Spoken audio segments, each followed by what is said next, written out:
Bueno, vayamos directamente al primero. Bueno, ahora oficialmente buenas tardes. Como ustedes han podido observar, a veces la tecnología tiende a algunas trampas, pero bueno, espero sepan comprender la situación.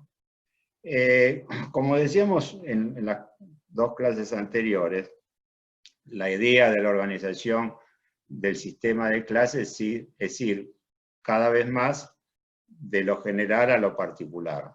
Esto no quiere decir que las primeras cosas pierden su importancia, sino totalmente que se revaloran en el sentido de dar el marco conceptual y teórico a cada una de las presentaciones. Hoy ya vamos a ir más detalladamente al tema de los residuos y el desarrollo sostenible, cuál es ese camino para alcanzarlo, y a partir de ahí entrar ya a lo que sería el cambio paradigmático de pasar de una sociedad orientada a generar residuos a otra sociedad orientada a generar recursos. El vehículo, la herramienta para hacerlo será la economía circular, y entonces luego vamos a ir adentrándonos en cuál es el concepto, qué se entiende, qué no es, y de qué manera los países como el nuestro pueden recorrer esa transición hasta alcanzarla, y de repente cuál es el rol de los distintos actores y cuál es el protagonismo que debe tener, por un lado, las empresas, por otro lado, los particulares y también el Estado. Así que empezamos bien desde el principio para qué queremos decir cuando hablamos de residuos. En general, en los países hispanoparlantes hay una serie de acepciones. Uno, en general, o antes, muy comúnmente se hablaba de desechos. La palabra basura está estrechamente ligado a todo el proceso, y en general intentamos utilizar residuos.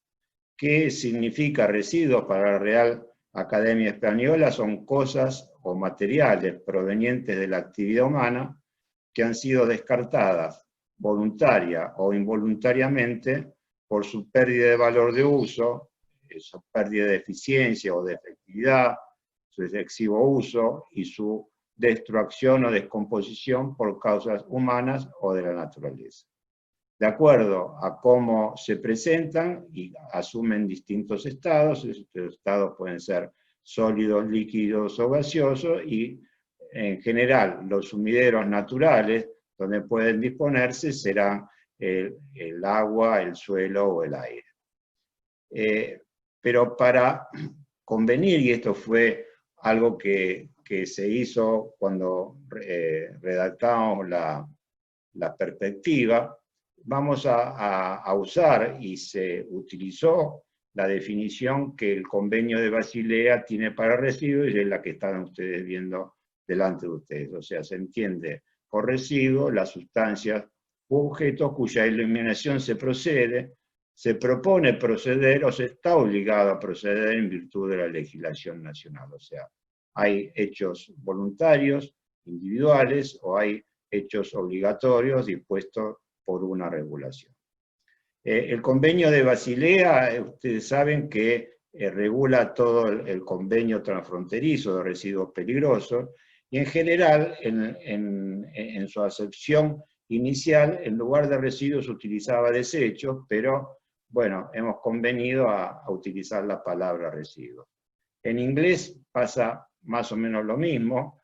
La equivalencia de residuos es el término waste, pero también cuando se habla de garbage o residue o trash, estamos hablando o intentando definir algún elemento que se abandona y se deja fuera ya de todo uso. Es importante detenerse a pensar que la concepción de residuos va evolucionando, y va a ir evolucionando de acuerdo a las características propias de los momentos históricos que atravesamos. Esas características son eminentemente económicas, sociales, pero también culturales, y mucho tiene que ver la tecnología o el cambio de la misma. ¿Sí? Hay un dicho muy famoso que dice que la edad de piedra no terminó por el agotamiento de piedra, sino por el avance de la cultura.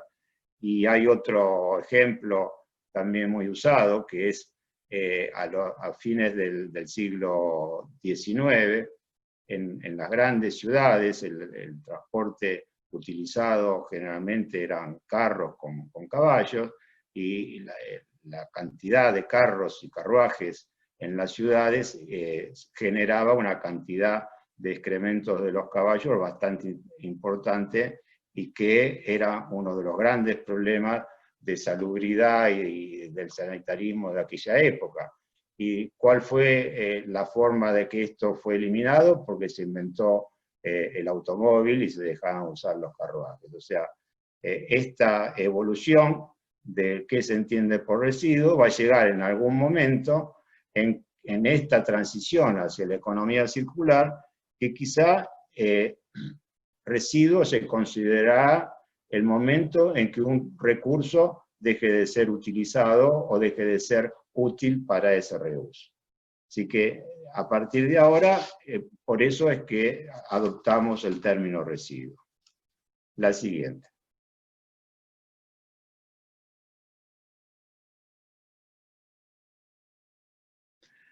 Bueno, veamos entonces, como decíamos antes, a través de la historia, cuál fue la relación del hombre con los residuos que iba generando. Y si nos retrotraemos, como decíamos en la primera clase, nuestros antepasados, cazadores y recolectores, ahí podemos reconocer que había una intrínseca relación entre el hombre y lo que él producía como posible residuo, pero también cuál era su relación con aquellos materiales que él transformaba en herramientas rudimentarias, de qué manera su vida se situaba en un traslado permanente, por lo tanto era imperioso no llevar cosas que no podían ser utilizadas. En general, la comida se trataba de utilizar, ya que este era un recurso escaso. Por lo tanto, el ciclo de vida de los residuos estaba estrechamente ligado al día cotidiano de los cazadores y recolectores, y lo que se iba dejando a medida que iban cambiando de lugar era una forma de recomponer el ciclo biológico. O sea, lo que dejaban los cazadores y recolectores eran una nutriente para el metabolismo biológico. A medida que los cazadores y recolectores, como decíamos antes, y a través de la dominación de la agricultura, comienzan a ser más sedentarios, ahí la relación social comienza a ser diferente, las agrupaciones comunes generaban determinados liderazgos, esos liderazgos iniciaban una suerte de estamento político, y más que nada comenzaban a desenvolverse las ciudades, a crearse estas ciudades, y hay una cantidad importante de hechos a través del estudio posterior. Pero, por ejemplo, haciendo revisiones en donde se asentaban este grupo sedentario, donde comenzaron las primeras ciudades, que es todo lo que hoy denominamos como Medio Oriente, en una ciudad que se llama Calatayud, en Turquía, de 6.500 años antes de Cristo, se encontraban restos de residuos acumulados y apilados, lo que demostraba que la gente vivía y dejaba sus residuos en el propio lugar donde vivían. Era notorio que convivían con los animales que utilizaban domesticados, y que también los residuos de los animales se mezclaban con el de los humanos. Esto generaba algo así como montañas de residuos que iban levantando el nivel el nivel básico del terreno. Y imagínense ustedes que los olores que se producían por la descomposición de estos residuos no podían ser de ninguna manera bien recibidos por los hombres, pero seguramente eran muy bien recibidos por los roedores o vectores que comenzaron a tener un protagonismo sustancial en la diseminación de enfermedades. Más adelante se comienza un proceso en el que ya existían ideas de recolección y transporte. Por ejemplo, en Knossos es el lugar donde se desarrolla el mítico idea del Minotaurio, es en la isla de Creta, actualmente en Grecia, y ahí existía un mecanismo de recolección y de disposición final en grandes conos. Tuve el placer de poder haber visto eso, y uno ve claramente en la actualidad las distintas capas acumuladas de residuos a través del tiempo, que de alguna manera reflejaban lo que decía anteriormente, pero era un lugar destinado exclusivamente para esto. Esto, digamos, de alguna manera sería el inicio de los sistemas de recolección, y esto es unos 3.500 años antes de Cristo. Unos 500 años antes de Cristo, en la ciudad de Atenas había un sistema para que los residuos no debían ser arrojados en las propias ciudades, y había una suerte de regulación que obligaba a que debían ser depositados a más de una milla de distancia del lugar de residencia. Algo parecido se ocurría en México, con los aztecas, mucho antes de la llegada de los españoles, y también existían la obligación de no dejar los residuos en sus casas, sino que había lugares específicos donde depositarlos, y había todo un equipo dedicado a la recolección y el transporte de los mismos. Más adelante comienzan los residuos a tener un valor de mercado. ¿Y qué significa esto? Bueno, que podían ser reciclados. Un ejemplo muy interesante sucedió en Roma, en la época de los emperadores. Estamos hablando del primer siglo de la era cristiana. En ese momento, uno de los temas, uno de los materiales que se utilizaba para lavar y teñir prendas era la orina humana. Y la orina humana se recolectaba a través de vasijas dispuestas a lo largo de las distintas calles de las ciudades, o de letrinas especialmente habilitadas para la recolección y su traslado al lugar donde funcionaba lo que en ese momento uno podría denominar como lavadero, que era el lugar donde se recogía y se depositaba toda la orina de ese día, se dejaba en algún momento estable como para proceder a la evaporación y a la descomposición del carbono y el oxígeno, y dar lugar a que quede el amoníaco puro, que era el utilizado para teñir o lavar las túnicas de aquel momento. Tanto era el valor que tenía y la existencia de este intercambio, ¿no es cierto?, que el emperador de ese tiempo, Vespasiano, decidió ponerle un impuesto. Su hijo, alarmado por esta decisión, le decía que cómo podía aprovecharse y poner un impuesto sobre algo que tenía tan mal olor. Entonces, Vespasiano, cuenta la historia, que toma una moneda de oro y se la hace oler al hijo. El hijo se llamaba Tito, que fue también luego emperador de Roma, y le pregunta si esa moneda de oro tenía algún olor.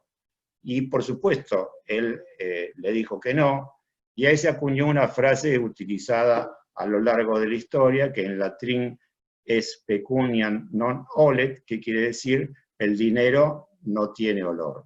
Esto quiere decir que el dinero puede ser utilizado, depende de dónde viene. Y esto, de alguna manera, también ejemplifica que el valor de mercado de algo que podría ser un desperdicio se transformaba en una utilidad para mejorar las prendas que se usaban en esa época.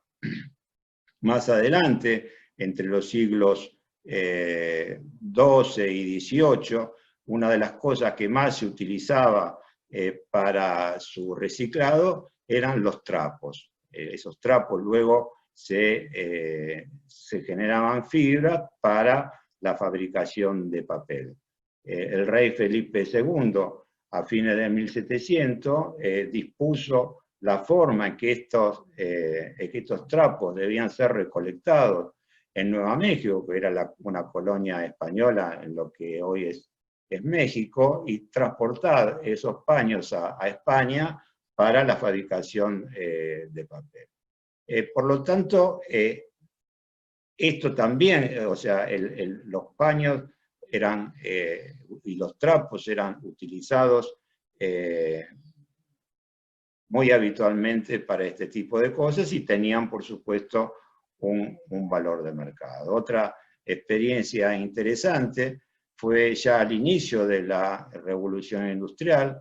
La Revolución Industrial es una explosión que genera no solamente avances desde el punto de vista del uso de las maquinarias, sino la necesidad de concentración y ampliación de las ciudades, y para eso se necesitaban ladrillos.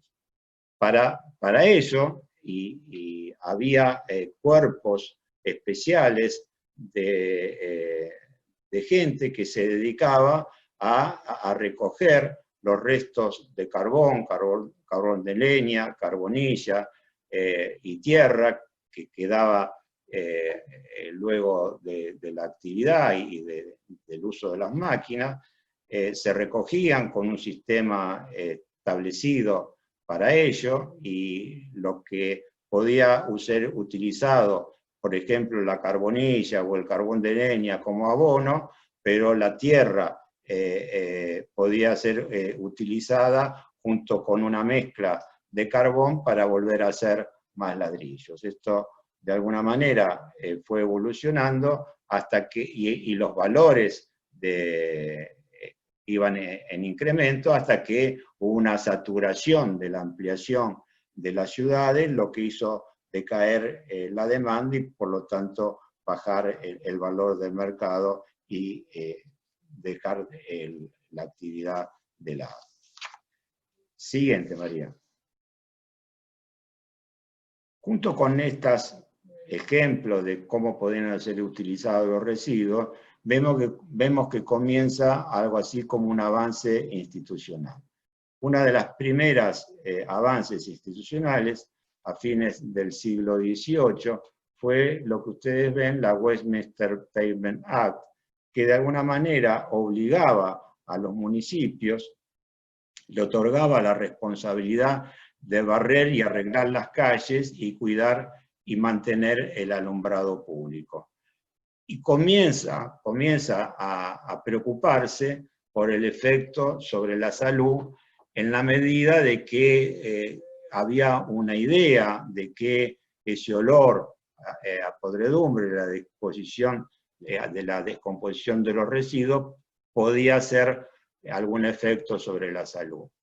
Este efecto se transformaba en determinadas enfermedades y en varias epidemias de cólera, y entonces ahí ya se establece una relación equivocada, por supuesto, porque hasta ese entonces no se había descubierto los microbios, pero sí de que la mala gestión de los residuos tenía un efecto dañino y riesgoso sobre la salud pública, y entonces mediante esta acta de salud pública se obligaba a los municipios a organizar sistemas de recolección y transporte de los residuos, y de alguna manera este es el inicio de lo que podría ser una cosa semejante a la gestión de los residuos. Estos mecanismos, estas decisiones, fue copiado también en nuestra región, y como ustedes saben, son los municipios los encargados y los responsables de la gestión de los residuos. La siguiente. Acá vemos, en la filmina, veo que no del todo bien, cuáles son las distintas épocas. No sé, María, si la puede subir un poco, porque no se ven los años, por lo menos yo no los veo. Pero bueno, las distintas épocas, ¿no? Ahí estamos. Si ustedes ven en la parte de abajo, hablamos del año 1000, y ahí el impulsor de la gestión de los residuos y del reciclado y reuso informal empieza, como decíamos antes, alrededor del año 1000, con todas las historias que le conté, hacia mitad del siglo XIX, o sea, en plena época de la Revolución Industrial, comienza la relación y o sea, la salud pública y la recolección se transforma en los impulsores básicos, y eso no cambia demasiado hasta bien adentrado el siglo XX, a donde a partir de, por ejemplo, luego vamos a ver con un poquito más de detenimiento, pero sí de los escritos del Club de Roma y del análisis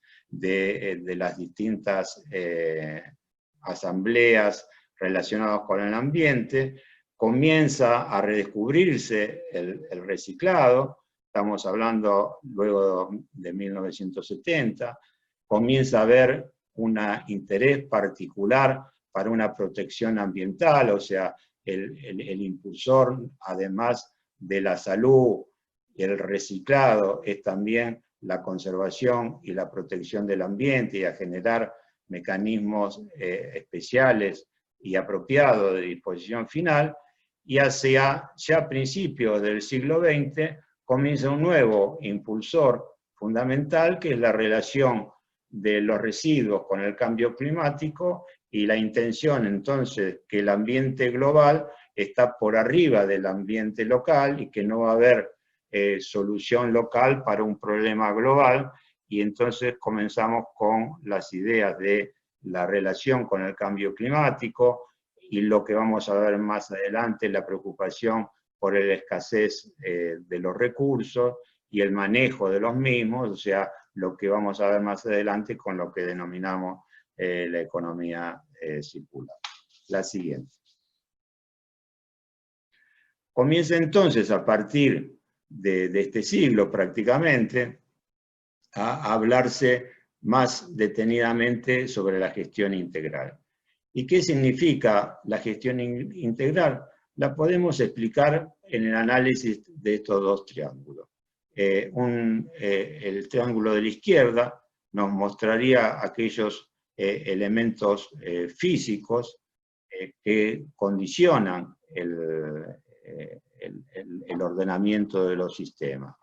Y cuando digo sistemas es porque se deja de lado el análisis particular de cada una de las herramientas para entrar en una idea sistémica en la que el resultado del sistema va a ser distinto a la suma de las partes que lo integran, y que deben incorporarse entonces todas estas partes para que el resultado y la finalidad o el objetivo a cumplir sea un objetivo integral.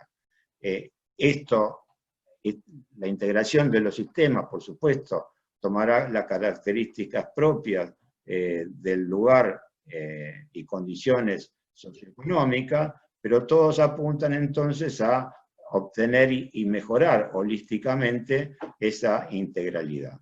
Por supuesto, cada sistema depende del lugar donde se realice, conserva una individualidad propia. Por supuesto, el objeto y el objetivo principal de cualquier sistema de gestión integral es el de proteger la salud pública. Y veíamos también que necesariamente eso se debe hacer al mismo tiempo que se garantiza la protección ambiental y se mejora la forma en que se gestiona los residuos para propender a una adecuada gestión de recursos. Esta idea integral de salud pública y protección ambiental va dando una identidad propia a la gestión de residuos y va alejándose, esto que mencionaba Ricardo al inicio, la idea de que los residuos debían integrarse a la idea de la higiene o salud urbana. De hecho, los principales activos de organización ambiental se hacían en los ministerios de salud en base al impulsor que decíamos anteriormente, pero ahora comienza a tener una independencia y un reconocimiento propio y una necesidad institucional de tener esa independencia. Y ahí es donde debemos adentrarnos en el segundo triángulo, que es la forma en que el sistema se gobierna, o sea, la gobernabilidad del sistema, su gobernanza, la que nos va a dar e identificar las estrategias, los planes, las regulaciones, pero al mismo tiempo que este avance institucional, el sistema necesita ser inclusivo, ofreciendo los espacios para que todos los actores puedan tener una participación adecuada, sean el rol que les toca jugar, y esto se refiere al apoyo social, y por otro lado, que los sistemas en su conjunto deben ser financieramente sustentables, y de esto hablamos cuando decimos viabilidad financiera, en donde debe haber una necesaria relación de costo-beneficio y una determinada accesibilidad de cada uno para poder contribuir al financiamiento del sistema. Hablando en términos de computación, uno podría decir que el triángulo de la izquierda es el hardware y el de la derecha es el software del sistema, pero debemos tener muy en claro que no todo software es adecuado para todo hardware, y no todo hardware puede correr o puede ser ejecutado en determinado software. O sea, de alguna manera, nuevamente, volvemos a lo que decíamos al inicio, los sistemas deben tener una individualidad propia que resuma las características socioeconómicas y culturales del lugar donde se aplica. La siguiente. Junto con esta idea de orden y de reconocimiento, esto es algo que ustedes lo van a ver en cada conferencia o presentación relacionada con el tema de los residuos, que es el famoso pirámide o escala jerárquica para la gestión integral de residuos. Esta pirámide invertida nos habla de que, por supuesto, todas las acciones deberían estar dedicadas o destinadas a generar una prevención, y la prevención significa pensar los sistemas y los productos para que no se transformen en residuos. En caso de que sí se transformen, que la minimización sea otro de los criterios principales. El reuso, como sabemos, es fundamental para esto, y el reciclado lo mismo, y cualquier transformación energética que pueda ser utilizado, y por supuesto todo aquello que no entra dentro de estas características, deberíamos tener un relleno sanitario o una disposición adecuadamente controlada, evitando entonces una disposición contraria no solamente a las normas, sino que genere riesgos para la salud.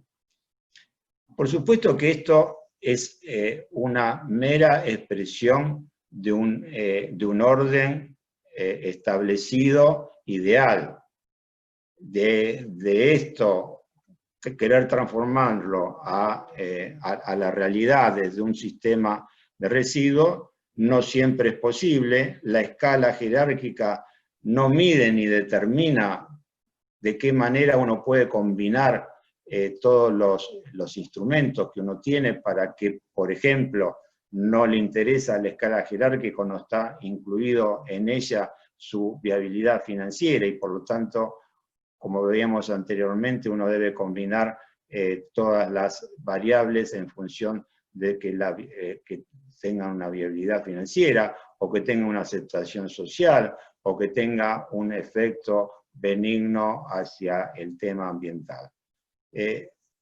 Por otro lado, y si bien los países desarrollados han adelantado a partir de más de 40 años de tener sistemas en práctica, a que sus sistemas se parezcan mucho más a esta idea de prioridad o a lo que se debe buscar. Sin embargo, si uno la quiere implantar tal cual está en países como el nuestro, pueden generarse determinadas incoherencias o contradicciones. O sea, nosotros veíamos en las perspectivas que todavía una cantidad muy importante, más de 140 millones de personas, están afectadas por basurales a cielo abierto, y seguramente el paso siguiente va a ser su erradicación y transformar esos basurales en rellenos sanitarios controlados, o rellenos controlados sin llegar a ser sanitarios. Por lo tanto, el sistema en general se va a basar, o sea, su línea de base más amplia va a ser un relleno sanitario o una disposición bien controlada, cuando el resto de las herramientas no van a tener la misma importancia. Hablábamos, si ustedes se acuerdan, cuando decíamos que en la región un 90% de los residuos es dispuesto, y entonces esta pirámide de alguna manera se invierte. Y parecería ser una incoherencia decir que apuntamos a esto cuando en realidad el sistema se basa en lo que de alguna manera es recomendable para nuestras realidades. Por lo tanto, sirve como idea de transición, sirve como a donde uno debe apuntar, pero no nos debe poner colorado si uno empieza dando vuelta a la pirámide para garantizar la salud de la población, que este debe ser el principal objetivo junto con la protección ambiental. Por lo tanto, muchas veces se utiliza la figura de la escalera, a donde si yo invierto la pirámide, me voy apoyando en el del lugar más abajo para ir subiendo progresivamente a mejor reciclado, mejor reuso, mejor minimización y hasta llegar a la prevención. Adelante.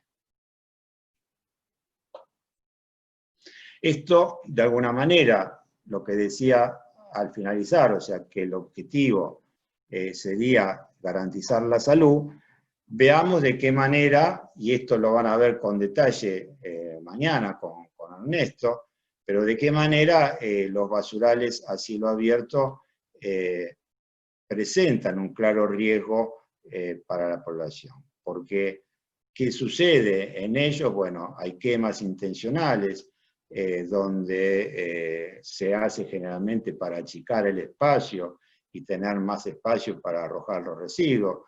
Decíamos en la clase anterior, ustedes se acuerdan que uno de los principales, si no la principal causa de generación de dioxinas y furanos es precisamente la quema indiscriminada en los basurales. Da lugar a un riesgo de salud mucho más importante, como es la gente que pueda acercarse para buscar materiales para su reciclado, y esto generalmente va a traer consecuencias riesgosas para su salud, pero también con seguridad va a haber un impacto notorio en la calidad del suelo, del aire y del agua. Además, pueden existir arrojo de residuos peligrosos y puede haber a partir de ahí interacciones físico-químicas que pueden ser muy dañinas de acuerdo a si uno las inhala o hay ingestión o hay contacto con la piel, y de ahí, a partir de cómo es ese contacto con los residuos arrojados indiscriminadamente, son la clase o el tipo de enfermedades que uno está arriesgado a contraer. Y no solamente aquellos que están cerca de los basurales, sino la población que vive cercana a ellos. En esto sabemos de basurales que tienen millones de toneladas y que se extienden por cientos de hectáreas. ISWA hizo hace un tiempo, se llama un Waste Atlas, que se ubicaron los 50 basurales más grandes del mundo y se inició ahí una campaña para el cierre de los mismos. Uno de ellos, se los comentaba el otro día, era el basural que estaba en Brasilia, que por suerte ha sido saneado y que ahora se comporta como un verdadero relleno sanitario, con una inclusión lograda de toda la gente que estaba ahí. Pero hay otra cantidad de aquellos basurales identificados en ese momento que todavía están a cielo abierto, generando un riesgo importante. En Argentina, uno de los basurales que se había identificado en ese atlas era el de Bariloche, basural que ha sido remediado, pero que lamentablemente por no encontrar su adecuada gestión, está volviendo a aparecer lo que antes se había remediado. Por lo tanto, los basurales tienen un dinamismo particular en la medida que muchas veces, si no se busca las adecuadas medidas de cierre, pueden generar su reactivación. Y por supuesto, van a generar riesgos para la salud dependiendo qué tipo y cantidad de residuos fueron allí depositados, cuál es el tipo o el tamaño de la dosis del contaminante en la medida de que esto realmente se convierte en un claro riesgo, cuál es el tiempo de exposición a que está las personas que están trabajando ahí o recogiendo productos para su reciclaje, o aquellos que de repente respiran un aire que no necesariamente sea al lado del basural, sino en la zona de influencia, y por supuesto, cuál es la frecuencia de esa exposición. Toda esta suma de características van a definir el riesgo y el tipo de la enfermedad a que uno está expuesto por la proliferación de estos basurales. Pensemos lo siguiente, que hay desde ya un costo importante si uno pretende remediarlo, pero el costo de no hacerlo es mucho mayor. En el Global Waste Management Outlook se determina que muchas veces el costo de la inacción genera costos sanitarios 5 o 10 veces mayor que lo que uno debería gastar para tener una adecuada gestión. Adelante. Todo esto nos va llevando a intentar definir de qué manera los residuos y la gestión integral de residuos contribuye a un desarrollo sostenible. Para ver cuál es la manera, utilizamos la definición que seguramente ustedes conocen, en el que el desarrollo sostenible es aquel que satisface las necesidades del presente sin comprometer la habilidad de las generaciones futuras de satisfacer sus propias necesidades. Si bien la definición no aclara adecuadamente cuál es la dimensión de las necesidades, y de esto vamos a hablar un poquito más adelante cuando hablemos de la extracción de recursos, porque las necesidades se expresan de alguna manera en la forma que consumimos, y ustedes bien se imaginan que esa forma de consumir no es igual en todos los países del mundo, ni aún siquiera igual dentro de un mismo país.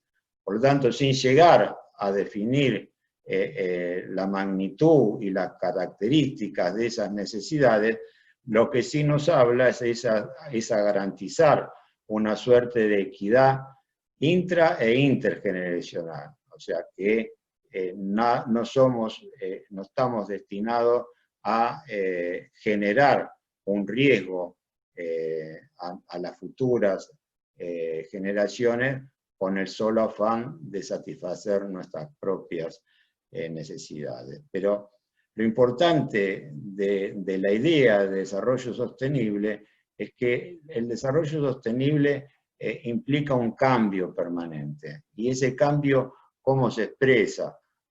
Quizá deberíamos ver de qué manera se comporta la atmósfera, o sea, y esto es ser un paralelismo. La atmósfera no es un hecho equilibrado totalmente, sino al contrario, la interacción de varios compuestos que a partir de esa interacción hay un equilibrio inestable. La composición de dióxido de carbono de la actual atmósfera no tiene nada que ver con la de millones de años atrás, en plena época de las glaciaciones o de las extinciones masivas. Por lo tanto, esto es un cambio permanente, para nada es quedarse en el mismo lugar, ni existe en sí mismo una idea de conservación, porque la idea es la de evolución permanente, y para nada de equilibrio permanente. Piensen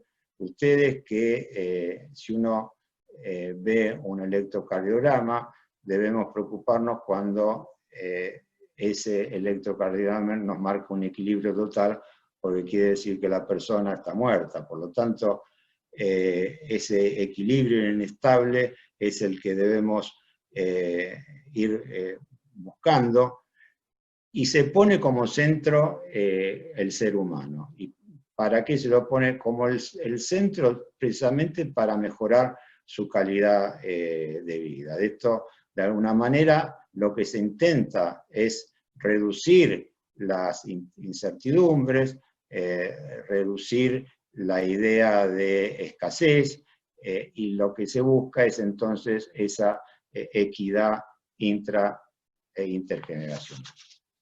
Adelante.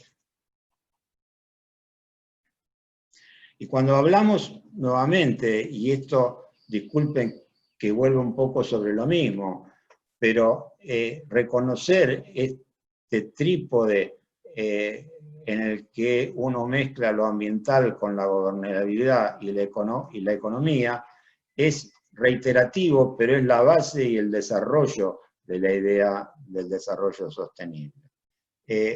Cuando hablamos de ambiental, pensemos lo siguiente, que hay un capital natural, ¿no?, distinto a capital físico o a capital social o capital intangible.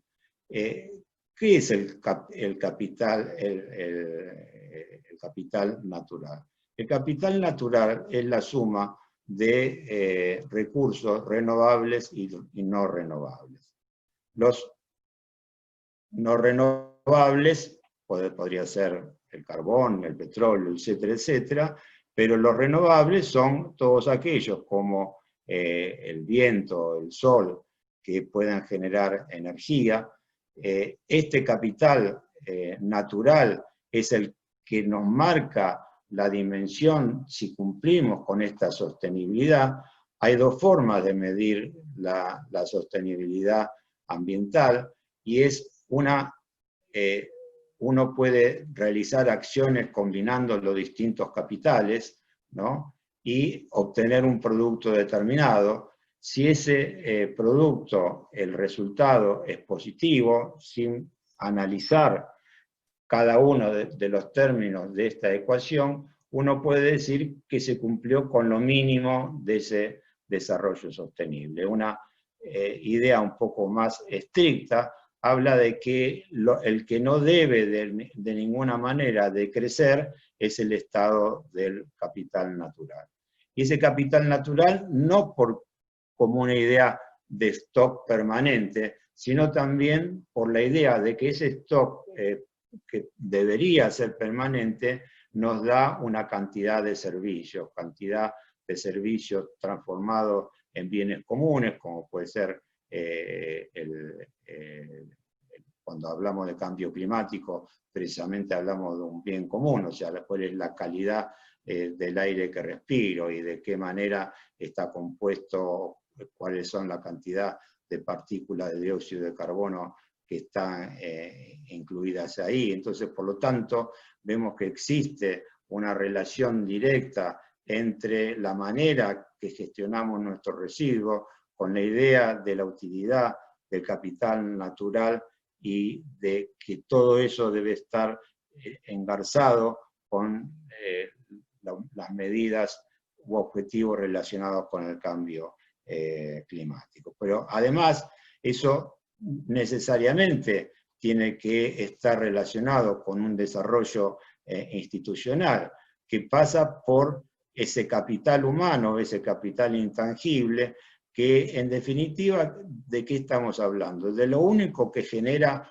un progreso permanente, que es el conocimiento, que es el tener capacidades, que es el tener habilidades. O sea, el hombre está limitado por lo que hace, pero en la historia progresa a partir del desarrollo de su propio conocimiento. Esto no garantiza, por supuesto, o no quiere decir que ese conocimiento transforme a la tecnología en aquel que determine este estado, sino que la tecnología debe ser un instrumento en función de generar ese desarrollo que hablábamos anteriormente. Y esto necesariamente tiene que estar conectado con la asignación de prioridades y la viabilidad financiera. La siguiente.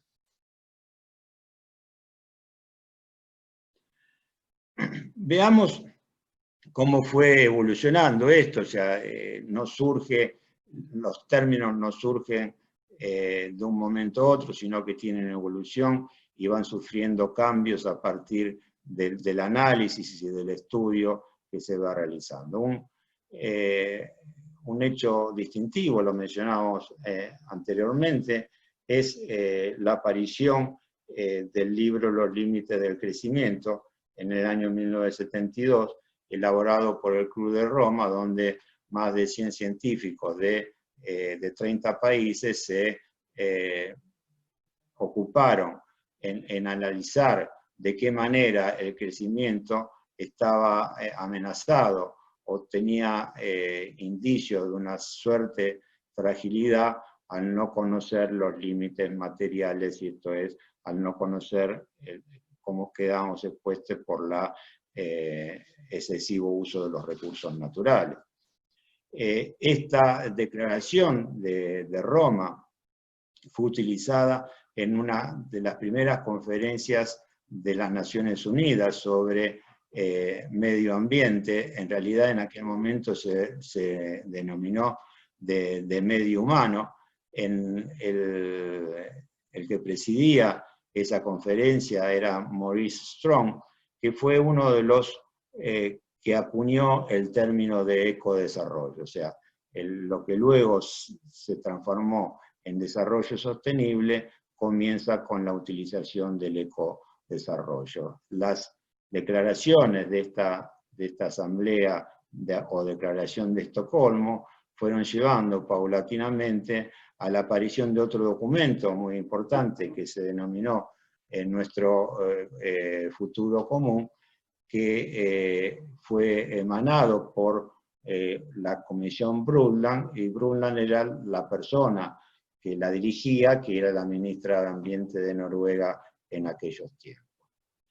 Esta evolución de las ideas y este comienzo al trabajo interconectado y global de los distintos países, con una clara liderazgo por parte de las Naciones Unidas, nos conduce a la Eco Río 92.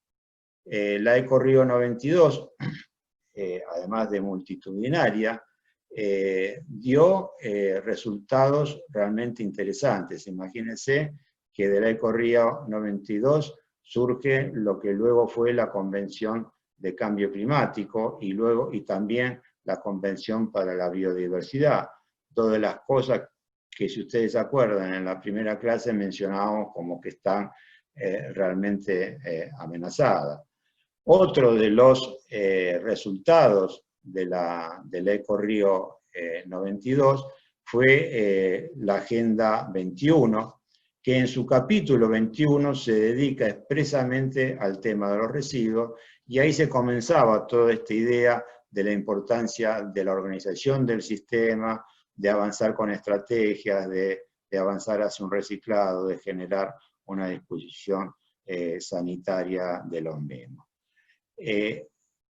Nuevamente esto va avanzando en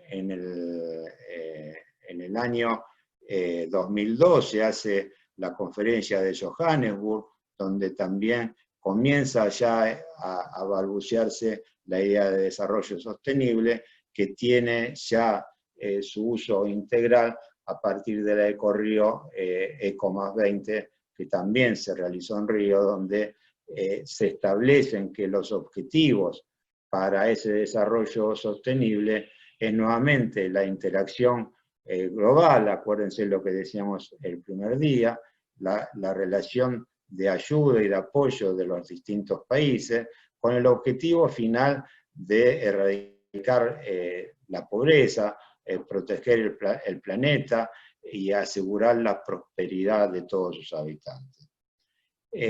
Ustedes se acuerdan que hubo inicialmente los objetivos del milenio, que luego fueron transformados en el 25 de septiembre de 2015, se publican los Objetivos de Desarrollo Sostenible, que de alguna manera son aquellos que definen la agenda hasta el 2030 y que es digamos, la idea en el que prácticamente la totalidad de los países del mundo convienen en plantearse objetivos para el seguro, para generar un mundo más seguro y más justo, para establecer lo que yo llamo la ética de la equidad. Hay una publicación que se las recomiendo si quieren avanzar con todos estos temas, es lo que se llama el GEO6. GEO en inglés es Geography Environmental, Geological Environmental Outlook. Esto está realizado por en decisión de las Naciones Unidas. Yo he tenido el orgullo de haber participado en la misma y soy el autor del capítulo de residuos. El informe se llama en inglés Healthy Planet, Healthy People, o sea, un planeta saludable para gente saludable, y se lo recomiendo si quieren avanzar con los objetivos y por qué se establecen los objetivos de desarrollo sostenible y de qué manera pueden alcanzarse a través de políticas públicas valederas. La siguiente, María. Acá vamos a ver de qué manera la gestión de los residuos está intrínsecamente relacionada con los organismos de desarrollo, con los objetivos de desarrollo sostenible.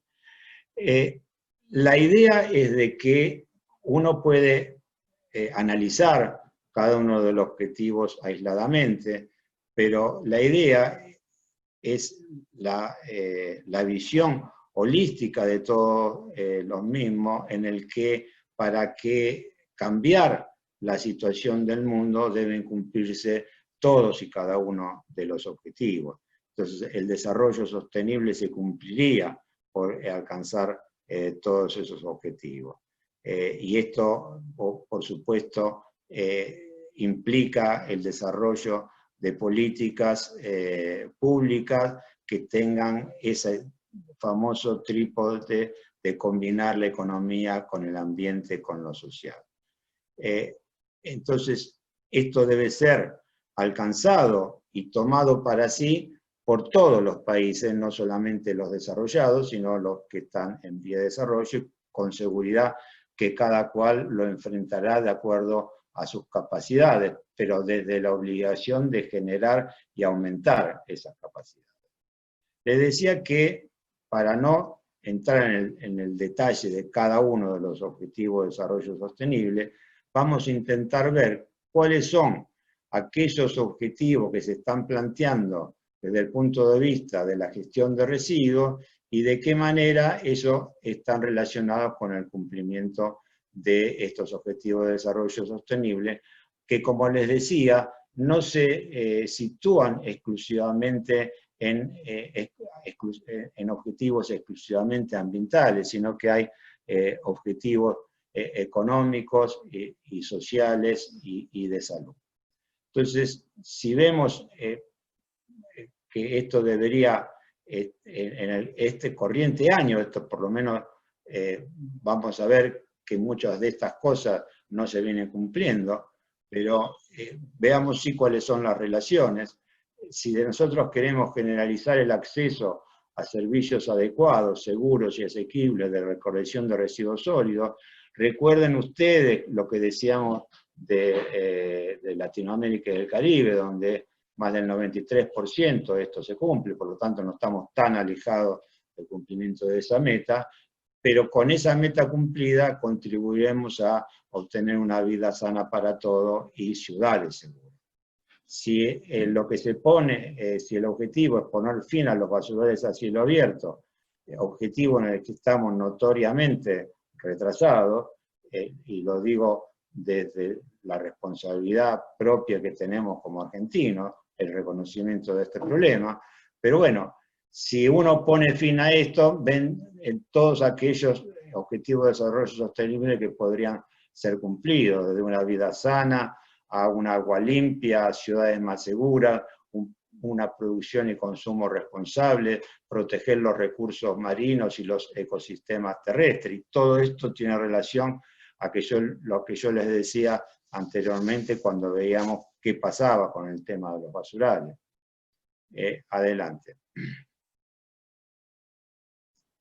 También la idea de lograr una gestión de todos los residuos, en particular los peligrosos, que sea sostenible y respetuosa con el medio ambiente. De esto también nos referíamos cuando yo les mencionaba el tema de la perspectiva, pero y también les decía y les contaba que muchos de los residuos peligrosos hoy en día son utilizados para generar una energía renovable, y eso es un cumplimiento de un objetivo de desarrollo sostenible, como la gestión de todos los residuos y como es el cambio climático por el hecho de sustituir combustibles fósiles.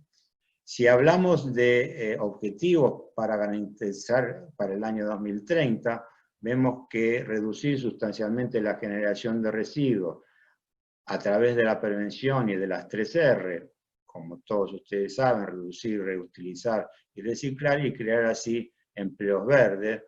Y bueno, y ahí vemos cómo crecimiento y empleo estarían incluidos en esto como fin de la pobreza o una industria sostenible. Y si quisiéramos reducir para el 2030 a la mitad la cantidad de residuos alimenticios per cápita a escala mundial, otro de los problemas que le comentaba la vez pasada, seguramente contribuiremos a generar una seguridad alimentaria y a reducir la cantidad de residuos de alimentos.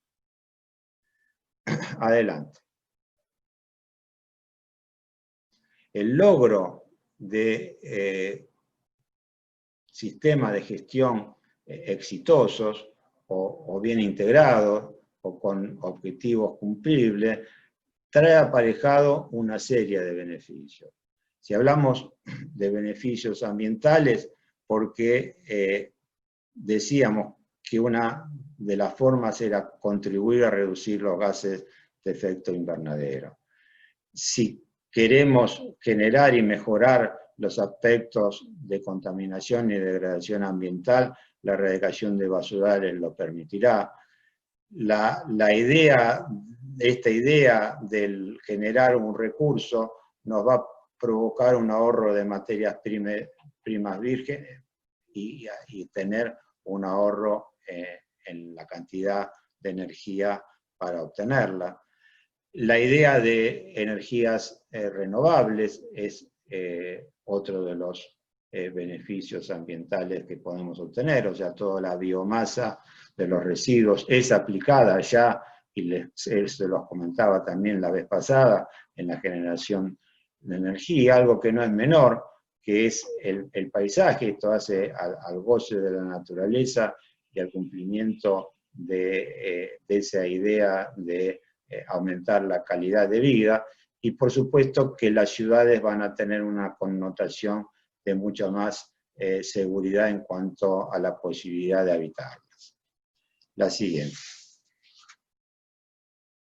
También traerán beneficios sociales, porque siguiendo con la idea de ese famoso trípode, va a mejorar la situación sanitaria y la salud. Se podrán crear a través de la infraestructura necesaria para ir armando los sistemas, una ocupación de mano de obra. Necesariamente va a necesitar un entrenamiento de los operarios que están involucrados en el sistema, y esto genera per se una mejora individual. El hecho de lo que decíamos, que deben ser sistemas inclusivos, la manera que esto contribuye a la reducción de la pobreza es sustancial, y por supuesto el tener adecuados sistemas de gestión es necesariamente a partir de un mejoramiento institucional. Y por supuesto, adelante, también nos generan beneficios económicos, por esto que le decíamos de creación de puestos de trabajo, porque seguramente se necesitarán inversiones y la creación de superestructura, porque se aprovecha y se posibilita la transferencia de tecnología. Muchas de las tecnologías utilizadas en países en desarrollo pueden ser utilizados en nuestros países. Hay algo que es muy importante: el no tener adecuados sistemas de residuos pueden generar barreras arancelarias que dificulten nuestras exportaciones. Va a haber, como le decíamos anteriormente, al anular la posibilidad del riesgo de la enfermedad, una reducción de los costos sanitarios.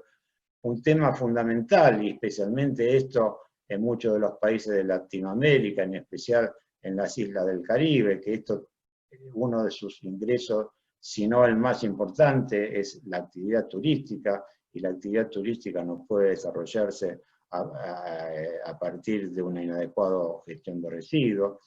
La posibilidad al acceso al financiamiento internacional, tanto del Banco Mundial como el Banco Interamericano de Desarrollo, como la Corporación Andina de Fomento en nuestra región, tienen líneas especiales para la integración de los sistemas, que deberían ser más amplias en la medida de que siempre, en comparación con otras ayudas, el de los residuos es la de los porcentajes más bajos, pero bueno, esto dependerá de los países, la exigencia de integrar adecuadamente estas canalizaciones de la inversión externa, y por supuesto la idea de la transferencia de experiencia necesaria para transitar el cambio tecnológico.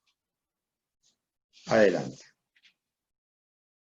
Y ahora entramos, digamos, habiendo presentado el tema de a dónde debería apuntar el sistema de gestión de residuos, a ver de qué manera este sistema juega un rol importante en la transición hacia una economía circular.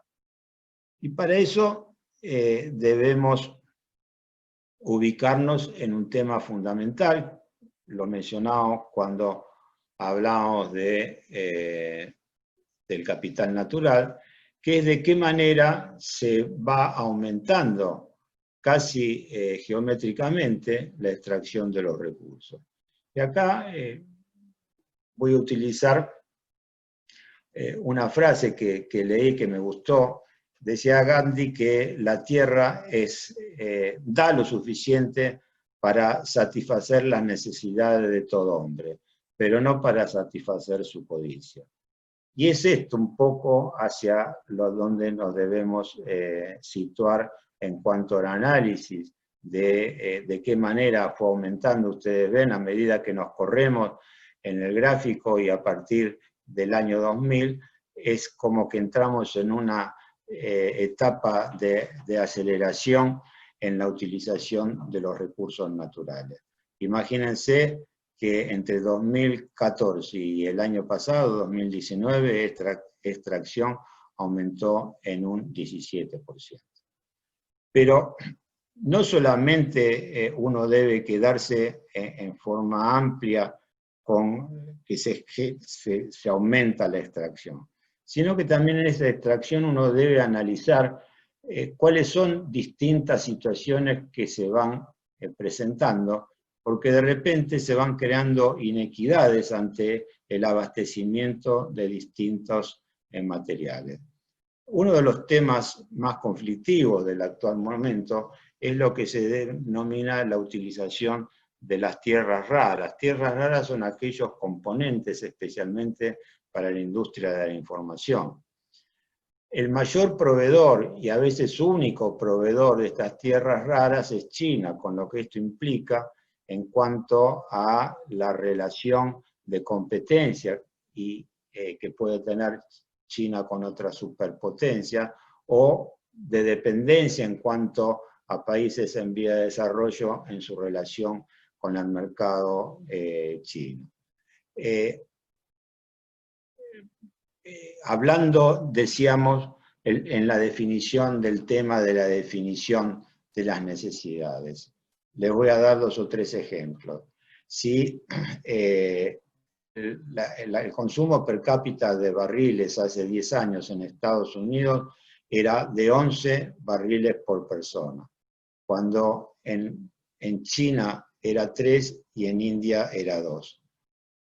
Esto demuestra, de alguna manera, una diferencia y quizá una inequidad en la distribución de cómo se satisfacen las necesidades.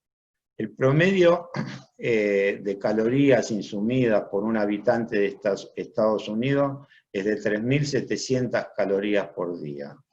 Si todos los habitantes del mundo, los 7.000 millones de habitantes del mundo, consumiesen la misma cantidad de calorías, necesitaríamos entre 4 y 5 planetas.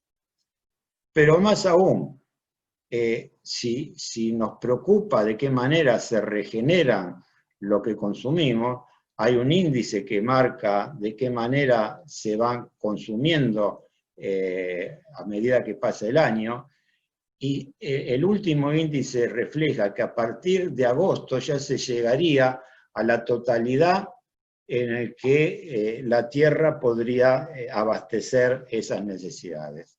Y estamos yendo a que se va a necesitar prácticamente 1 año y medio para regenerar lo que se consume en apenas 1 año. Acá encontramos entonces el quid de la cuestión para generar un cambio. La siguiente, María. Podemos utilizar una palabra acuñada por John Stuart Mill, que era poner algo en contra del uso de la palabra utopía. Ustedes saben que utopía es algo que no existe, pero es un ideal a ser cumplido. Stuart Mill decía que distopía era prácticamente su opuesto. O sea, es ver la realidad en términos antitéticos con una sociedad ideal.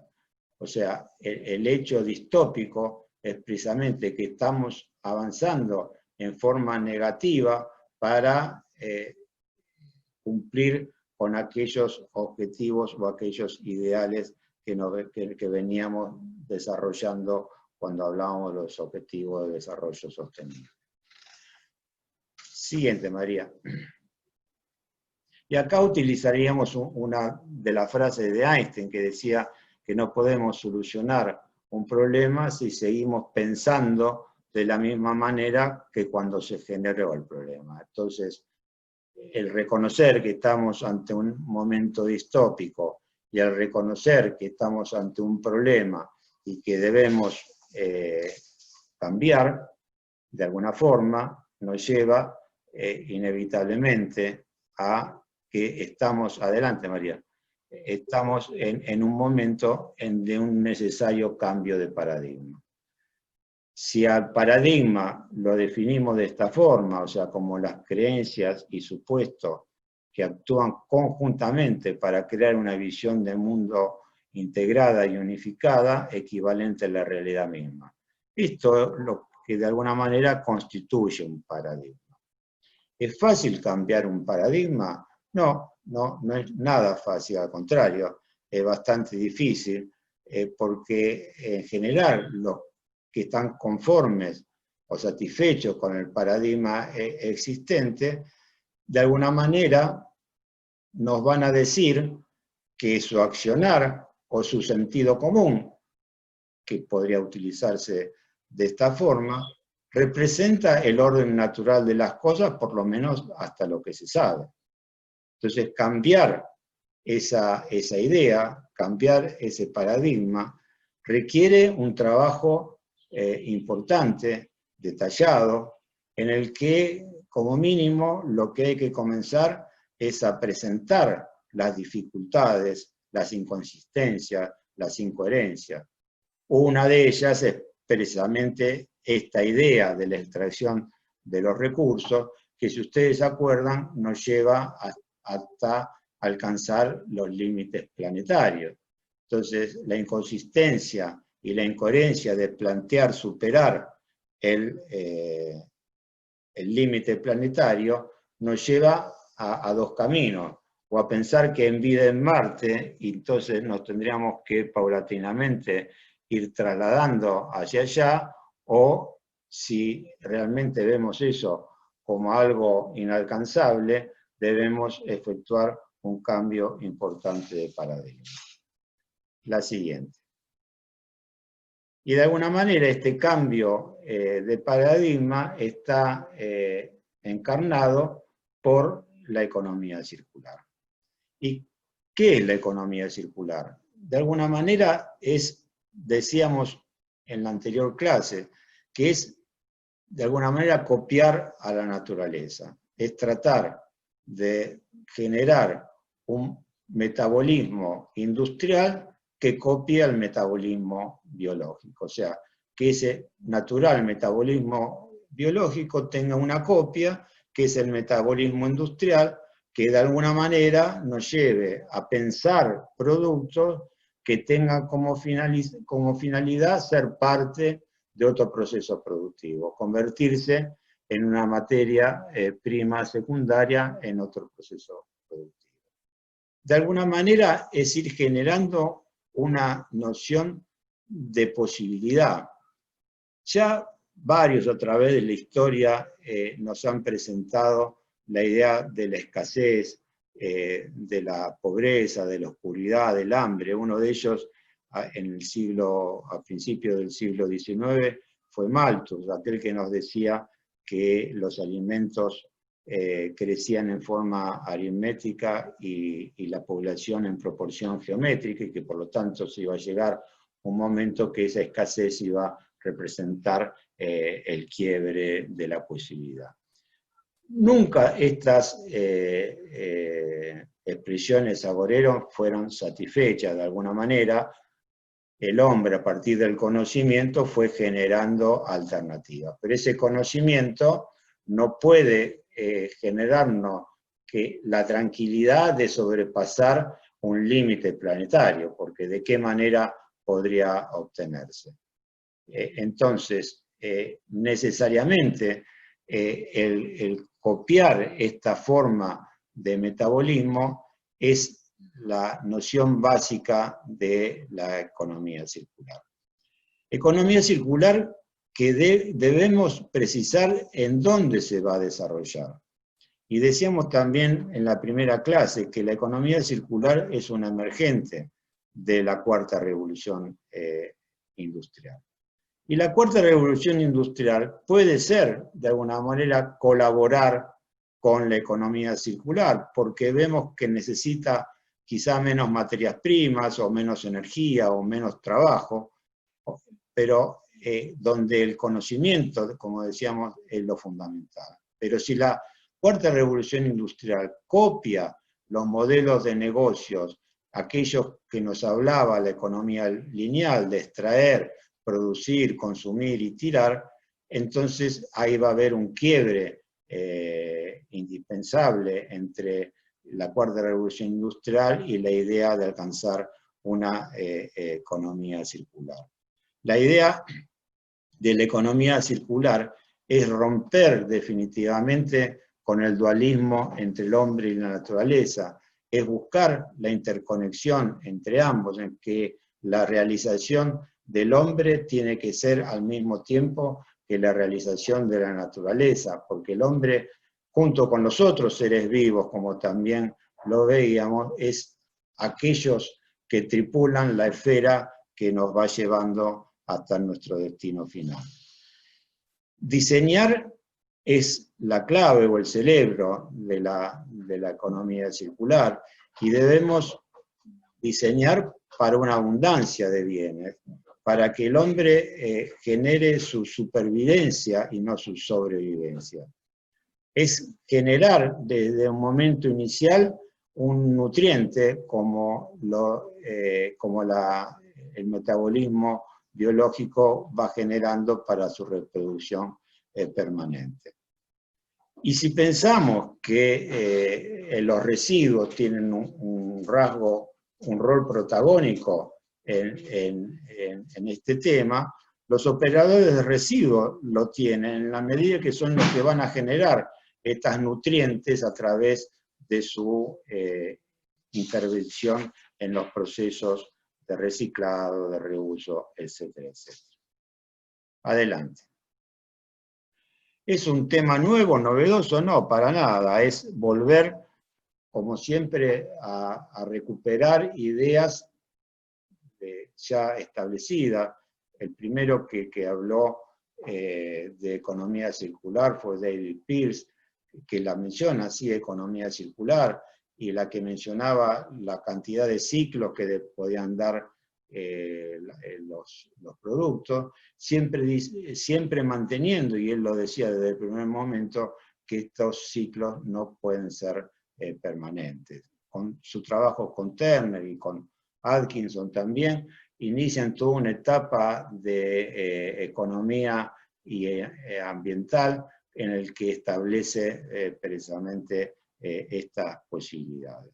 Otro de los que trabajó mucho sobre el tema es Hawken y Lobbins. En el 99 publica su libro del capital natural, que algo yo les comentaba anteriormente, y me parece que dos autores importantísimos en esto de la economía circular son McDonough y Bronger, que en el año 2002 publicaron su famoso libro De la cuna a la cuna, que todo aquel que quiera dominar la idea de los conceptos de economía circular debe leerlo, y otro mucho más reciente, mucho más novedoso, y que apunta hacia un objetivo más alto, que se llama upcycle, o sea, ir por arriba del ciclo, y del cual yo me voy a referir un poquito más adelante.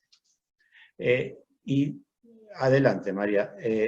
Del primer libro de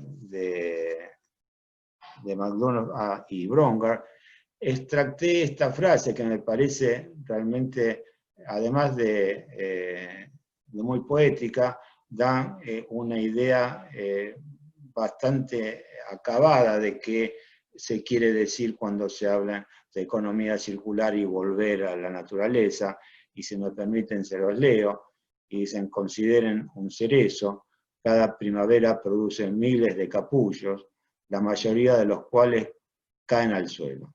No es demasiado eficiente. Pero los capullos caídos se convierten en comida para otros seres vivientes. La abundancia de capullos del árbol es útil, contribuyendo a la salud de un sistema interdependiente en continuo progreso. El árbol así distribuye una multiplicidad de efectos positivos, generando oxígeno, agua, creando un hábitat y más. Y además es hermoso. Dentro de esta idea poética, resume con claridad la idea fundamental de la economía circular. Pero vayamos un poco más adelante y veamos lo que algunos ya seguramente han visto más de una vez, que es la famosa mariposa de la Fundación Ellen MacArthur, que retoma todas las ideas de economía circular y que de alguna manera en nuestros últimos 10 años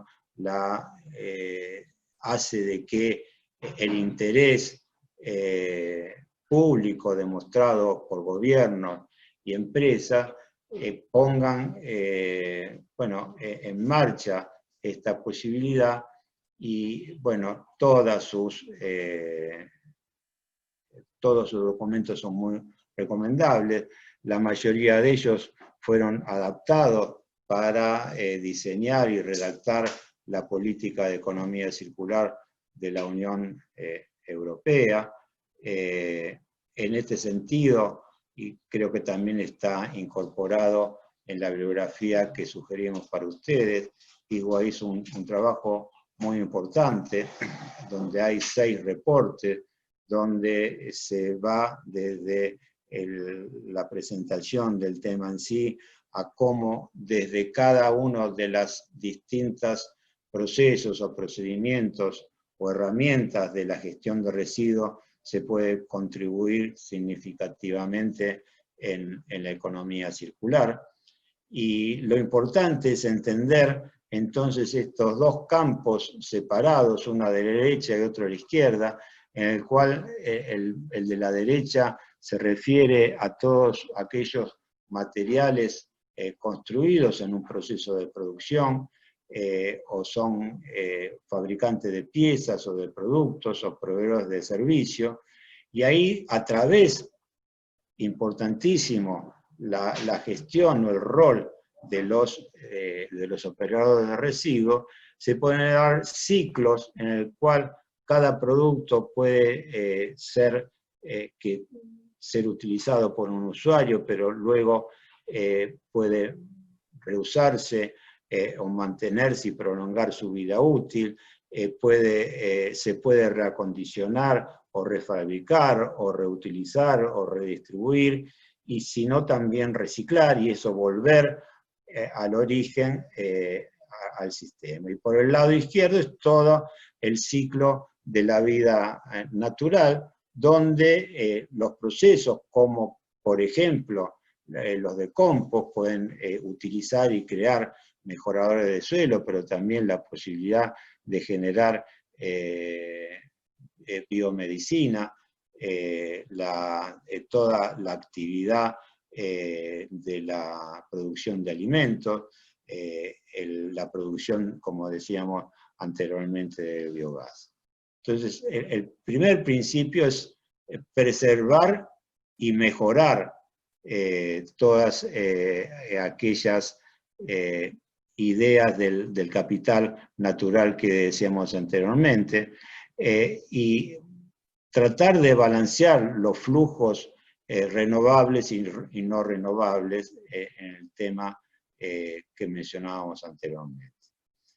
Un segundo principio, luego de la preservación de recursos y de la mejora del capital natural, es la de optimizar el rendimiento de los recursos mediante la circulación de los productos, de los componentes o de los submateriales, y manteniendo de alguna manera una permanencia en lo posible de ciclos, o sea, la idea de regenerar, compartir, optimizar, etc. Y por último, fomentar la eficacia de todo el sistema tomado en su conjunto para evitar la famosa consecuencia de las externalidades negativas que genera una mala gestión. Adelante, María. Entonces, uno de los temas fundamentales para analizar la idea de la economía circular es este concepto de cascada, o sea, la reutilización y el pasar de un uso a otro uso distinto.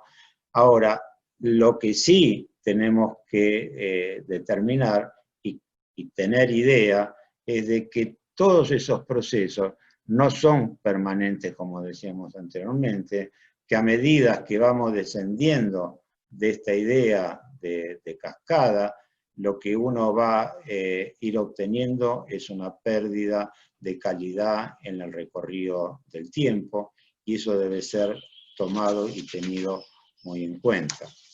Deberíamos copiar, adelante María con el siguiente, la idea de esta cascada de calidad nutricional, donde los alimentos que se tienen y que son consumidos por las personas, también parte de esos alimentos pueden ser consumidos por las mascotas o por el ganado que está viviendo en las zonas rurales, ¿no?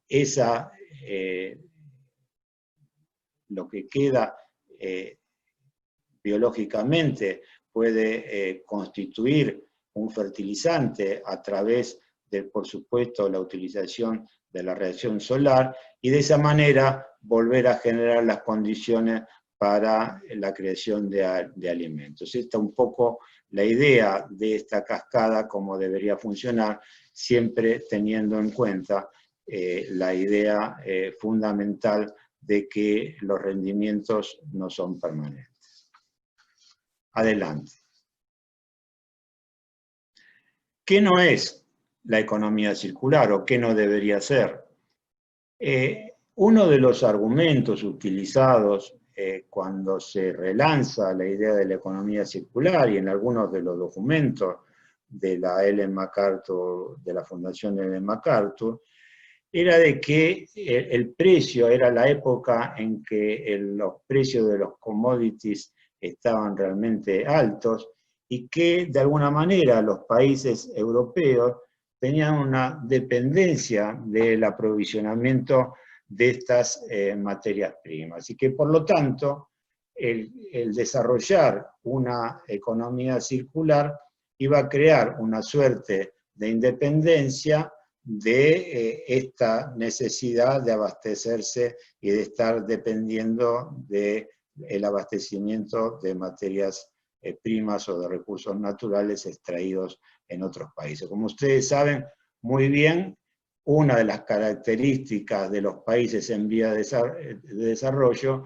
es que casualmente sus economías son eminentemente extractivas. Su riqueza parte no de su desarrollo institucional, sino el de la riqueza que puede dar la extracción de alguna de los materiales que nos da el capital natural.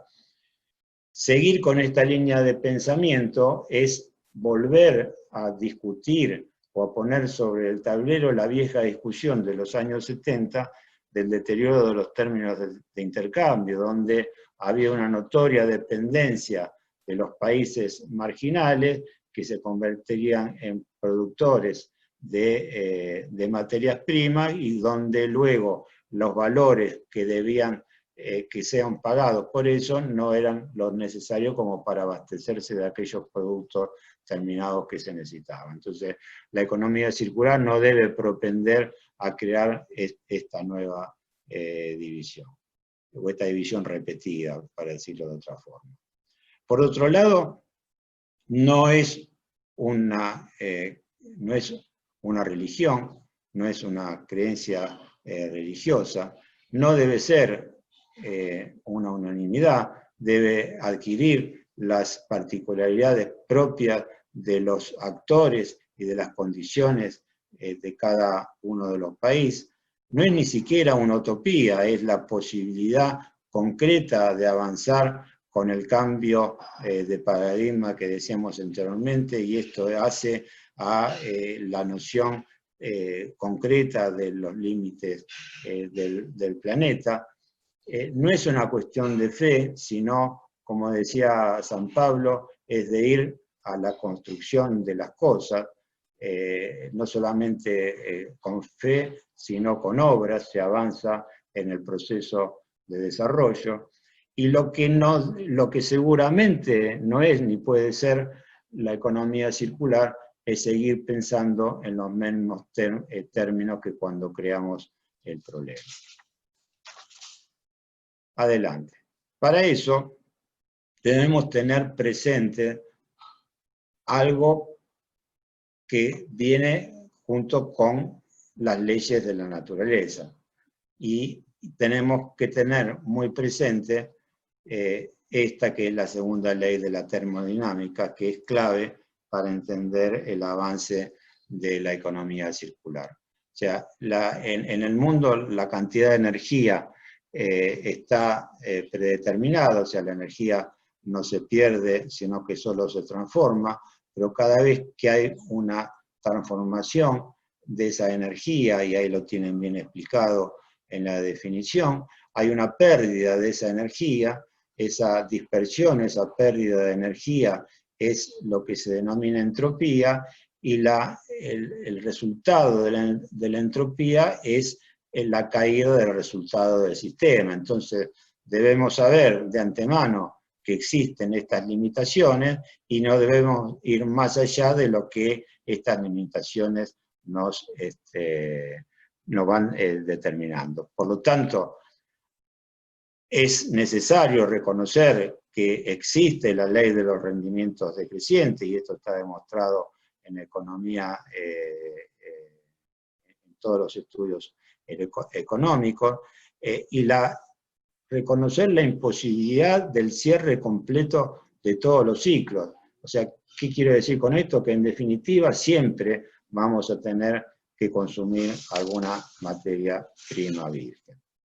Y por otro lado, saber que, adelante, que el reciclado está dentro del corazón de la economía circular, pero también que el reciclado tiene sus límites. Yo siempre quiero demostrarle algunos de esos límites del reciclado, y que el reciclado no puede ser un hecho permanente. O sea, el cobre, cantidades significativas de cobre son perdidas por corrosión. Cuando el aluminio es vuelto a utilizar, se produce una suerte de oxidación y por lo tanto decae su calidad.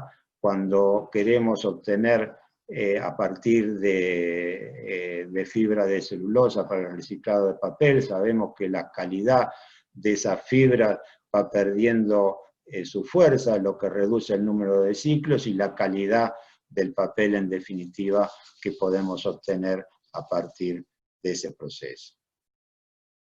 Adelante. Y acá entramos en otro de los temas claves para entender lo que es la economía circular.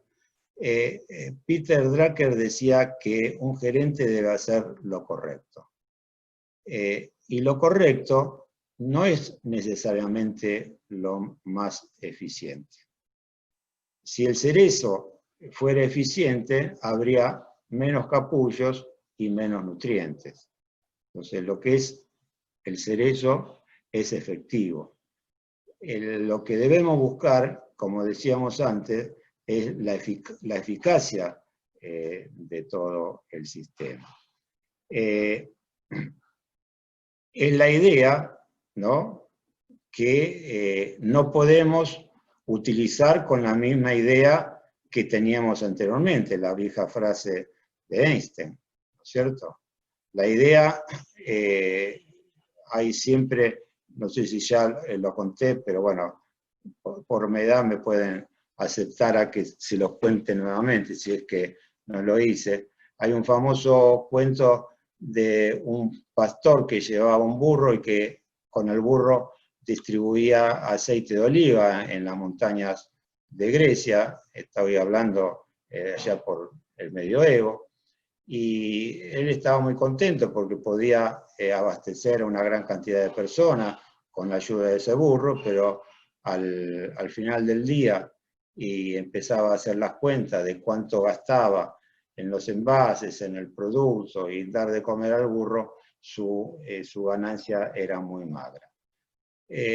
Tuvo una idea y la idea se transformó en que para reducir los costos podía ahorrar en la comida que le daba al burro, y eso realmente le fue demostrando que sus utilidades aumentaban a medida que le daba menos de comer al burro. Imagínense que cuando el negocio estaba en su máxima utilidad, el burro se murió. Y eso es la eficiencia, ¿no es cierto? La eficiencia puede alcanzarse con métodos no demasiado santos. Muchas veces se habla del trabajo esclavo. Uno puede tener un producto a muy bajo costo, pero si es elaborado por mano de obra esclava o por mano de obra que le pagan sueldos de miseria, esa eficiencia no garantiza la efectividad del sistema. Y hay un tema mucho más importante que ese, que es lo que se llama el efecto rebote.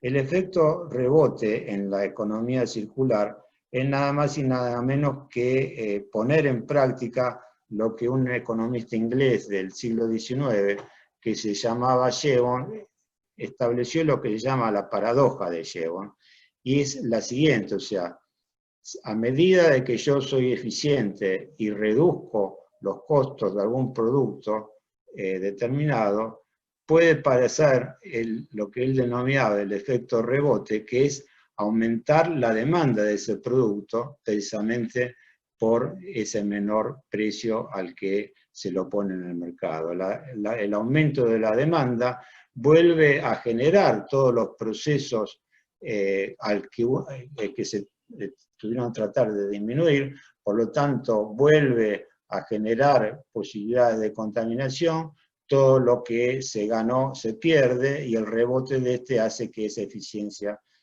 se pierda y sea ineficiente, sea inefectivo en su totalidad. Por lo tanto, no debemos buscar obtener los resultados con un sistema menos malo, sino debemos buscar esos resultados con un sistema más bueno. Adelante.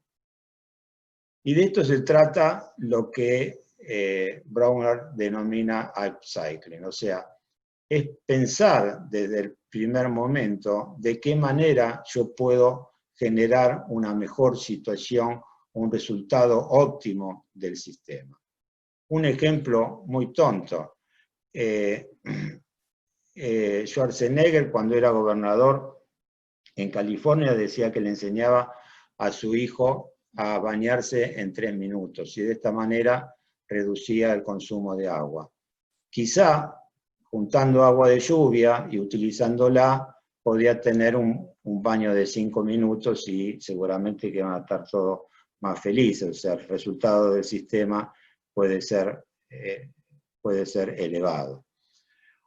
Otro tema que es muy conocido, o sea, muchos saben que muchas de las fibras de plástico que acá se exportaban a China, ahora China resolvió anular esas importaciones, pero en el momento que se exportaban a Chile y China era el que de alguna manera acaparaba todas las exportaciones de plástico, o sea, los europeos se vanagloriaban por tener altos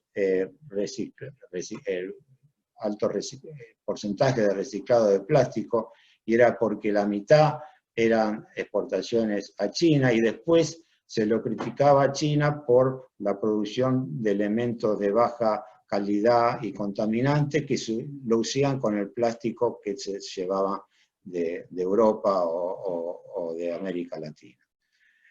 Eso nuevamente es un ejemplo del que uno lo debe tender hacia elevar el grado del sistema. O por ejemplo, ese mismo plástico o las fibras de ese plástico se usaban para hacer camperas y las camperas se le añadían cierres difíciles de reciclar, se le añadían tinturas que podían tener efectos contaminantes, o sea, en lugar de producir un ciclo beneficioso, producía un ciclo totalmente no beneficioso. Distinto es obtener botellas a partir de botellas, donde ese producto directamente puede ser utilizado para la fabricación de una nueva botella. Entonces, la idea del upcycling, que como les digo, upcycling es el título del libro, muy recomendable para ver y analizar una cantidad de ejemplos relacionados con el mismo tema. Adelante. Entonces, la economía circular es necesariamente pasar paulatinamente desde la idea de las 3 R's famosas de reducir, reciclar y reusar, a otras R's destinadas al rediseño, a renovar, a regenerar, a rechazar. Porque rechazar algo que no tiene un buen sentido también es una manera de contribuir al desarrollo sostenible y a la transición a la economía en general. Adelante. Entonces debemos hacer lo que la naturaleza ya hace, o sea, generar un proceso de simbiosis. La simbiosis es esto, es el vínculo asociativo desarrollado por ejemplares de distintas especies. O sea, los corales, para crecer y reproducirse, necesitan de un hongo que vive a expensas del coral, pero que a su vez hace que el coral cumpla su objetivo. Esta idea de la simbiosis nos debe llevar a una simbiosis industrial que posibilite entonces ese metabolismo que decíamos anteriormente, y es el hecho de pensar un producto para que sea una materia prima de otro producto nuevo. Esta es la manera en que un residuo se transforma en una materia prima y que además de los procesos de diseño totalmente necesarios para eso, requiere muchas veces el cambio de regulación, porque muchas veces un residuo peligroso puede ser un insumo de otro proceso, pero si es residuo peligroso y calificado de esa manera, debe ser tratado y por lo tanto deja de ser la posibilidad de utilizarse como materia prima. Y por último, porque quisiera dejar un tiempo para algunas preguntas, deberíamos evitar para tanto la economía circular y el desarrollo sostenible sean posibles, daríamos lo que Jefferson y Madison, son los padres de la independencia americana, definía como la tiranía transgeneracional. Y él en una carta a Jefferson le decía que cuando un país toma una deuda, esa deuda debía ser repagada a lo largo de la generación que tomó la deuda para no generarle un peso innecesario a una nueva, a otra generación. O sea, es la idea del usufructo. El usufructo es cuando uno usa algo y devuelve ese algo en las mismas condiciones que cuando lo comenzó a utilizar. O sea, lo que debemos evitar es que otra generación sufra o tenga menos oportunidades, menos salud, menos posibilidad de elegir o libertad para elegir qué acciones pueden hacer o qué necesidades van a ser satisfechas por nosotros satisfacer nuestras propias necesidades en el día de hoy. Y yo dejaría acá, en todos casos, más adelante veríamos políticas y regulaciones que podrían utilizarse para poner en práctica la economía circular. Así que les agradezco y bueno, adelante con las preguntas. Bueno, gracias Atilio. Malcolm pregunta cuál sería una adecuada medida de cierre para que no haya reinserción en el basural. Bueno, eso es un tema, no quiero adelantarme demasiado a próximas clases, pero una de las clases que están ya destinadas, una de las próximas clases es precisamente detallar de qué manera se lleva adelante, cuál es la hoja de ruta para la limpieza y el saneamiento de un basural. Y bueno, necesariamente esos son no solamente el trabajo de planificación de ingeniería, sino también un profundo trabajo social en la medida de generar las condiciones necesarias para que en caso de existir trabajadores informales, proceder a la necesaria inclusión de los mismos y generarle los medios oportunos para que esa separación pueda ser efectiva y que la productividad de su trabajo se eleve. Bueno, de una persona que no puede explicar, pero pregunta cómo se puede medir la sostenibilidad del desarrollo. Bueno, yo intenté explicarlo. La sostenibilidad del desarrollo es esa famosa ecuación en la que el resultado debía ser que la sumatoria, que el resultado, mejor dicho, haga que ese capital natural sea incrementado o por lo menos no dañado. Entonces, una medida estricta sería de que los resultados sea que se aumente tanto el capital natural como el capital físico y el capital social, pero como mínimo sí no debe generar daño al capital natural. Claudia Siena pregunta, ¿los plaguicidas cómo se transforman en energía renovable? Plaguicidas en energía renovable. No, lo que se transforma en energía renovable son, por ejemplo, el biogás producido de un relleno sanitario hace que el metano que yo obtengo y ese biogás genere a través de una turbina la posibilidad de una generación eléctrica, o la ceniza, la cáscara de maní que pongo en un biodigestor también me generan una energía renovable. Honestamente no sé que con los plaguicidas puedan generarse energía renovable. Roberto Urquizo, ¿cómo la pandemia COVID y el distanciamiento social ha afectado y afectará positivamente o negativamente la extracción de los recursos del planeta? Bueno, alguien dice que esta crisis nos va a hacer mejores.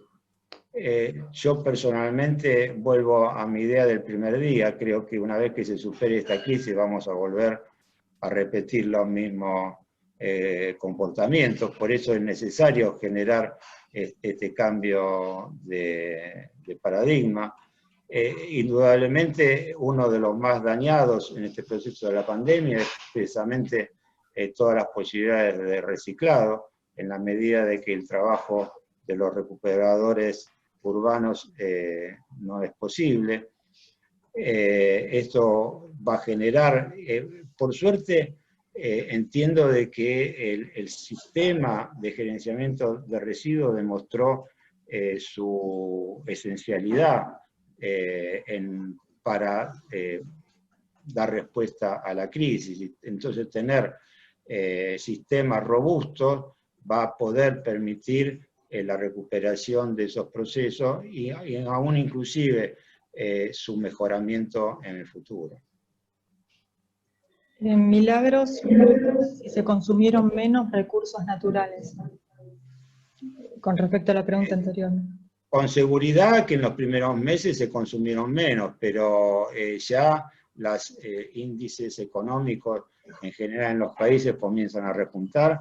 Ya China ha tenido un crecimiento de un 3% en este último trimestre, por lo tanto, con seguridad que la extracción ha comenzado a volver a los estándares habituales.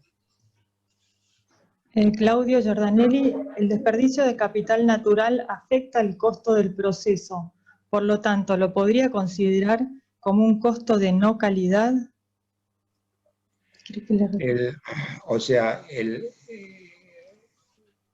Yo diría lo siguiente, que la afectación del capital natural va a afectar la calidad de los futuros productos, porque precisamente si no podemos superar la escasez o si encontramos luchas por la distribución de esas tierras raras, por ejemplo, con seguridad, o hay que cambiar los procesos y el cambio tecnológico nos permite que esa calidad sea mantenida, o seguramente va a haber una pérdida de calidad.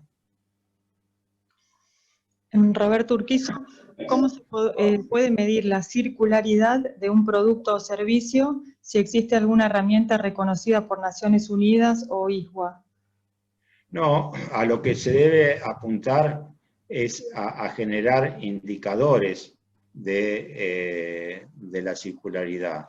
Y para eso, uno de los más habituales en uso es relacionar la cantidad de materias primas en relación al Producto Bruto Interno. O sea, esto quiere decir que yo, si voy reduciendo la cantidad de materias primas y aumentando el Producto Bruto Interno, quiere decir de que estoy utilizando de alguna manera procesos de circularidad, y después en cada uno de los distintos rubros establecer este análisis de los materiales y de esta manera crear indicadores especiales para medir este avance.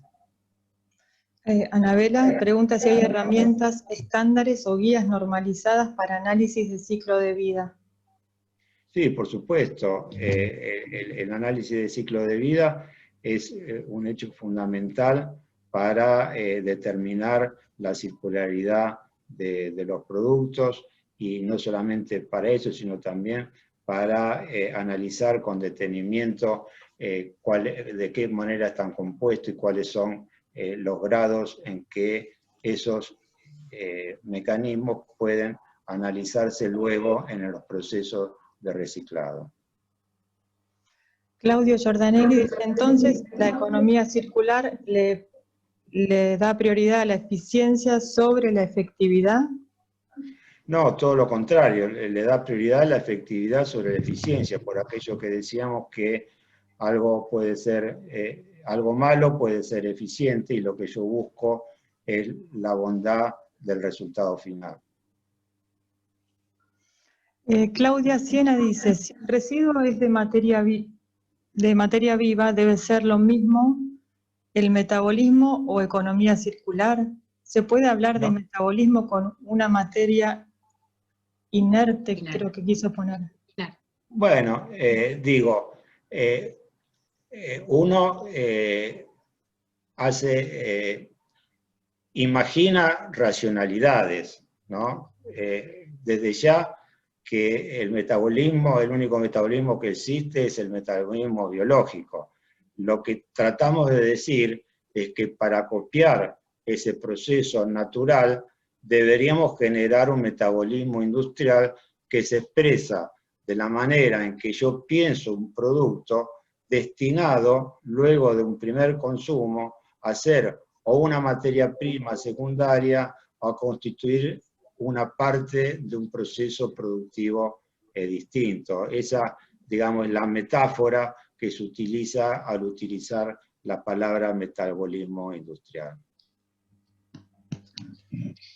Alejandro Gianni pregunta dónde conseguimos biografías sobre la economía circular. Nosotros algo ya subimos al aula virtual, los informes de ISWA, pero bueno, podemos... Sí, bueno, libro de cabecera es el que les mencioné, De la cuna a la cuna, y el libro ya más avanzado es el Upcycle, El upcycle creo que no está traducido, pero de la cuna a la cuna se puede conseguir en español.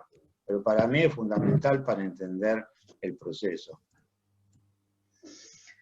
Jorge Blanco dice, la crisis pandémica dejó al desnudo la precariedad de los trabajadores informales. Si sabe o conoce si se está trabajando en leyes que establezcan como trabajador calificado a los recuperadores ambientales y no en asociaciones cooperativistas. Hay leyes que de alguna manera regulan su participación en los procesos. La forma en que hemos encontrado en nuestro país es hacerlo partícipes de asociaciones cooperativas. Yo entiendo de que ya estamos en condiciones de ir a una etapa superior a esa, pero yo no conozco que haya normativa al respecto, pero con seguridad que apuntaría yo a ese sistema para generar un sistema de trabajo más estable, ¿no? Bueno, no hay más preguntas, Atilio. Bueno, llegamos justo a las 18:01, o sea que ya vamos mejorando en el rendimiento. Así que les agradezco la atención, espero no verlos aburridos.